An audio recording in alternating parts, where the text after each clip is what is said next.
Halo, selamat petang. Lama nian saya tidak bikin vlog, mungkin berbulan-bulan. Terakhir mungkin ya vlog yang singkat, short video kemarin pada saat buat lawar untuk acara malam tahun baruan.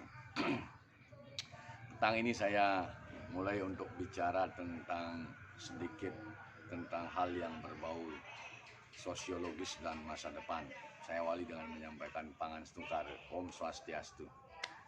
Assalamualaikum warahmatullahi wabarakatuh. Salam sejahtera untuk kita semua. Salam Namo Buddhaya. Semoga kebaikan datang dari segala penjuru. Petang hari ini, dari tadi pagi di malam tahun baru ini betul-betul spesial, karena pada malam tahun baru tadi malam mungkin seluruh kota tidak ada kembang api. Itu satu. Yang kedua, mungkin seluruh kota sepi di malam tahun baru. Mungkin tidak hanya di Bali, Lombok, Jawa, tetapi mungkin di seluruh belahan bumi ini, karena manusia ketakutan dihantui COVID. Yang lebih parah lagi, ternyata rumor terdengar COVID itu telah bermutasi memiliki varian baru. Nah, ini cerita yang semakin membuat umat manusia semakin ketakutan. Baik, terlepas dari permasalahan itu, vlog yang saya buat pada tanggal 1 Januari 2021 ini mencoba untuk bicara tentang refleksi 2020, dan kemudian refleksi itu akan kita gunakan sebagai proyeksi di 2021 untuk kita semua. Jadi ada beberapa hal yang perlu kita cermati bersama berkaitan dengan refleksi 2020 dan proyeksi di 2021. Tentunya harapannya akan terjadi hal yang positif di 2021.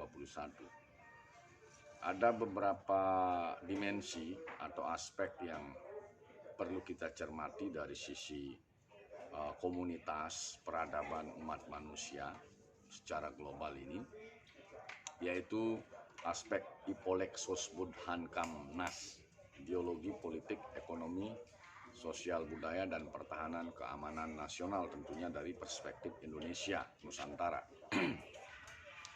Jadi refleksi 2020 dulu kita akan coba cermati di aspek ideologi atau dimensi ideologi. Secara umum di 2020 masih ada permasalahan yang harus kita tuntaskan di 2021, yaitu permasalahan ideologi kebangsaan kita. Karena pandangan saya belum bulat seutuhnya. Konsep-konsep Pancasila, membumikan Pancasila belum bulat seutuhnya. Indikatornya apa? Indikatornya masih ada friksi, misalnya kecebong kampret, kemudian aliran yang keras ke kanan, kemudian aliran yang keras ke kiri, sehingga nasionalisme itu perlu kita bangun tidak hanya di 2020 tetapi di 2021. Jadi permasalahan ideologi, bagaimana membumikan Pancasila sehingga betul-betul manusia Indonesia bisa menjadi manusia Pancasila, manusia yang modern, manusia yang mandiri, manusia yang berkualitas. Bahkan harapan saya pribadi, generasi muda bisa menjadi orang-orang terkuat dari sisi, tidak hanya dari sisi politik tetapi dari sisi modal di negeri ini, sehingga mampu menjadi pemegang kedaulatan yang sebenarnya di tingkat elit. Itu yang pertama berkaitan dengan ideologi. Kemudian masalah politik. Beberapa jam yang lalu saya mencoba membaca di sosial media, ada salah satu tokoh politik mengatakan bahwa dosa konstitusi terbesar kita adalah menggunakan presiden threshold. Itu pandangan yang bersangkutan perlu kita kaji bersama untuk refleksi 2020 dan bagaimana memperbaikannya di 2021. Sebenarnya tidak saja presiden threshold yang perlu kita kaji ulang, tetapi parliamentary threshold yang melahirkan adanya kekuatan 9 kubu di parlemen. Di tingkat lokal itu lebih dari 2 kekuatan politik di tingkat lokal. Dari perspektif pengambilan keputusan, ilmu kebijakan publik, ini juga merupakan masalah yang perlu kita kaji bersama lagi. Karena dalam proses ilmu kebijakan publik itu, sebenarnya pilihan itu hanya 2, A atau bukan A. Nah, sehingga ke depan di 2021, kita harus mengkaji ulang berkaitan dengan sistem politik kita. Sistem politik nasional, kemudian sistem politik praktis kita berkaitan dengan presiden threshold dengan parliamentary threshold. Pandangan saya, presiden threshold itu tidak perlu ada, sehingga setiap partai politik diberikan keleluasaannya untuk mencalonkan calon presiden dan wakil presiden. Itu pertama. Yang kedua, parliamentary threshold semestinya dipasang di angka 35%. Sehingga yang masuk ke dalam parlemen itu hanya memungkinkan 2 kubu A dan kubu B, atau kubu A dan kubu bukan B, sehingga ini sangat efektif dalam proses pengambilan keputusan. Kemudian yang ketiga berkaitan dengan aspek ekonomi. Izin saya sambil merokok.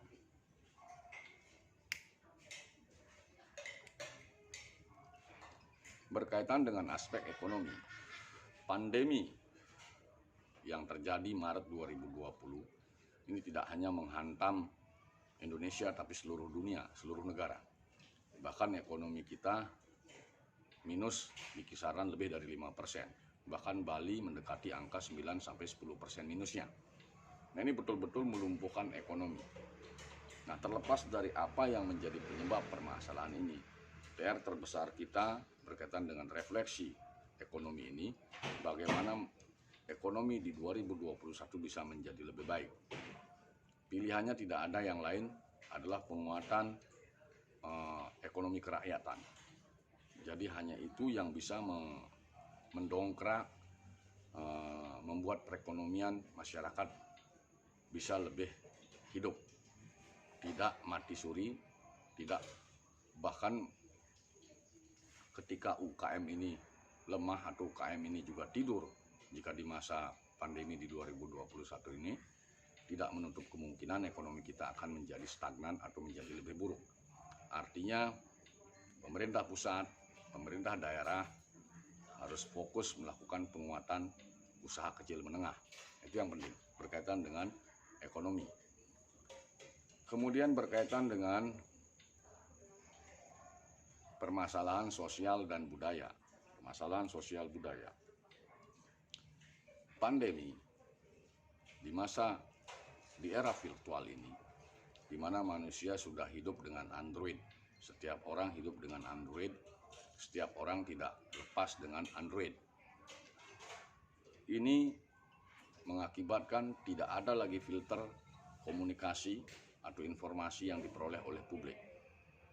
Nah, ini tentunya akan merubah tidak hanya cara berpikir, tetapi cara pandang, kemudian cara berbicara dan cara berperilaku, dan akhirnya akan mengubah kebiasaan hidup.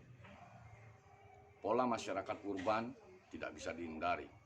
Masyarakat agraris yang tadinya mungkin dari sisi IT kurang tersentuh, sekarang di masa virtual ini semua menggunakan Android, sehingga yang namanya desakan globalisasi tidak bisa dihindari. Kemudian berkaitan dengan aspek sosial dan budaya, tentunya dia terkoneksi dengan bagaimana penguatan modal sosial masyarakat. Jadi modal sosial harus dikuatkan mulai dari tingkat yang paling kecil di RT atau dusun atau RW, kemudian di desa kelurahan, harus dilakukan penguatan modal sosial sehingga nasionalisme itu bisa semakin kuat bisa dipertahankan. Kemudian yang terakhir adalah pertahanan keamanan. Nah, ini desakan era global, terutama para kapitalis global itu sebenarnya memiliki target untuk menghapus batas negara. Nah, ini tentunya akan menjadi PR besar bagi setiap negara, apalagi Nusantara yang kaya dengan sumber daya alam ini.